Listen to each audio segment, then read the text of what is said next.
Okay तो आज हम बात करने वाले हैं जिपमर के professional medical and paramedical courses के बारे में।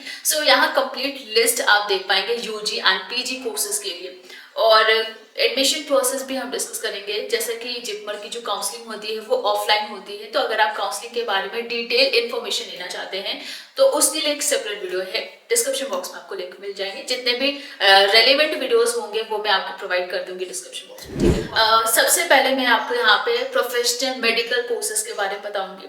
जिपमर के पहले तो 2 कैंपसेस है, एक पौंडीचेरी में और एक कराईकल में। तो जो प्रोफेशनल मेडिकल कोर्सेज है उसमें से सबसे पहला है एमबीबीएस, 5.5 साल का जो एमबीबीएस कोर्स है। यहाँ पे बॉयज एंड गर्ल्स दोनों ही अप्लाई कर सकते हैं सारे ही कोर्सेज के लिए।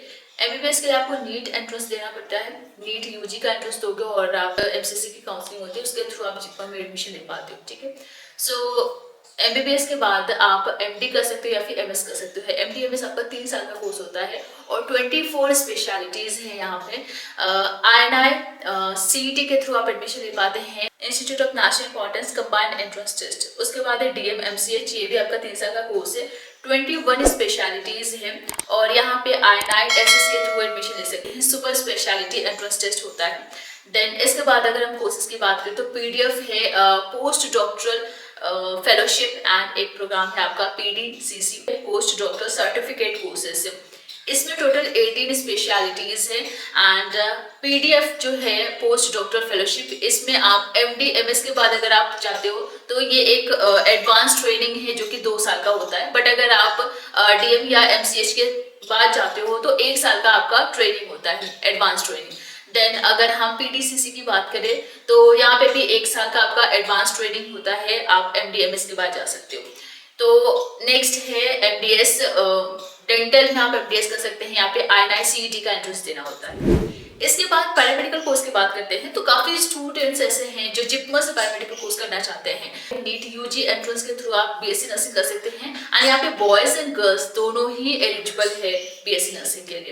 एंड इसके बाद आपका अलाइड हेल्थ साइंसेज है, इसमें आपके पास कई सारे कोर्सेज आपको मिल जाएंगे, कई सारे स्पेशलाइजेशन है। लेकिन एक बात बता दूं, यहाँ पे सीट्स उतनी नहीं है और इसमें जो एक कोर्स है जो कि आप यहाँ पे देख पा रहे हो, बैचलर मेडिकल लेबोरेटरी साइंसेज, ये 4 साल का प्रोग्राम है। यहाँ पे 6 मंथ्स की कंपलसरी इंटर्नशिप है एंड बाकी जो अलाइड हेल्थ साइंसेज है इन सभी के लिए 1 साल का कंपलसरी इंटर्नशिप है, मतलब आपको 1 साल इंटर्नशिप करना ही पड़ेगा।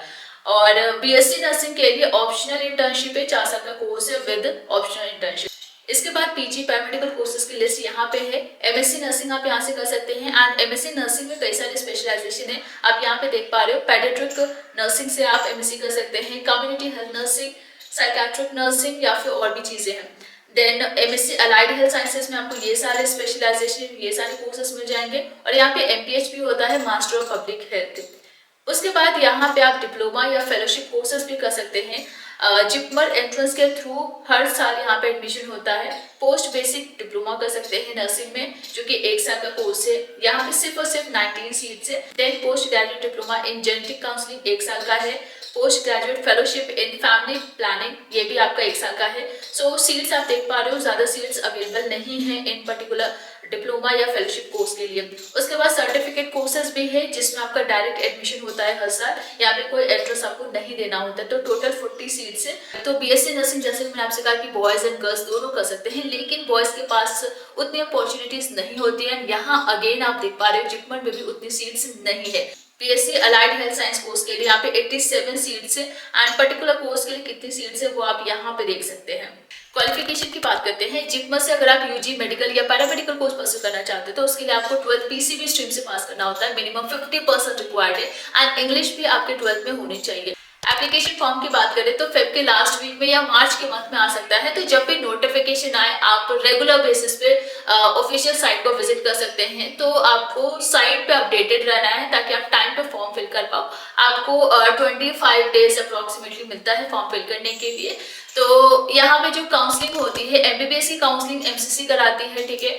और जो BSc nursing and paramedical course है उसकी जो काउंसलिंग होती है वो ऑफलाइन काउंसलिंग होगी, फिजिकल काउंसलिंग आपको करनी होगी। काउंसलिंग की डिटेल उसी दिन पब्लिश होती है जिस दिन आपका एलिजिबल कैंडिडेट की लिस्ट आती है। तो अगर आप एलिजिबल होते हैं तो जिपमर जो भी आपका काउंसलिंग वेन्यू है वहां जाने के बाद आपको रिपोर्ट करना होता है विद इन टाइम, जो भी आपको टाइम दिया जाता है। बेसिकली आपके जो डॉक्यूमेंट्स होंगे 3 सेट्स ऑफ फोटोकॉपीज आपके पास होने चाहिए और 6 रिसेंट फोटोज होने चाहिए पासपोर्ट साइज।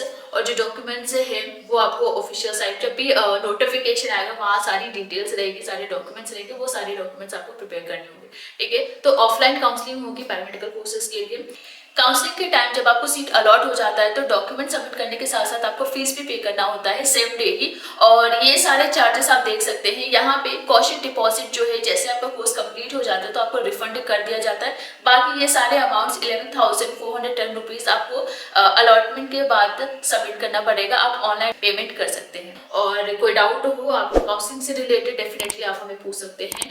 अदरवाइज और भी वीडियोस आएगी, उसके लिए आप चैनल को सब्सक्राइब करके नोटिफिकेशन ऑन कर लीजिए। हॉस्टल्स की बात करें तो यहाँ पे हॉस्टल फैसिलिटीज है बॉयज एंड गर्ल्स दोनों के लिए।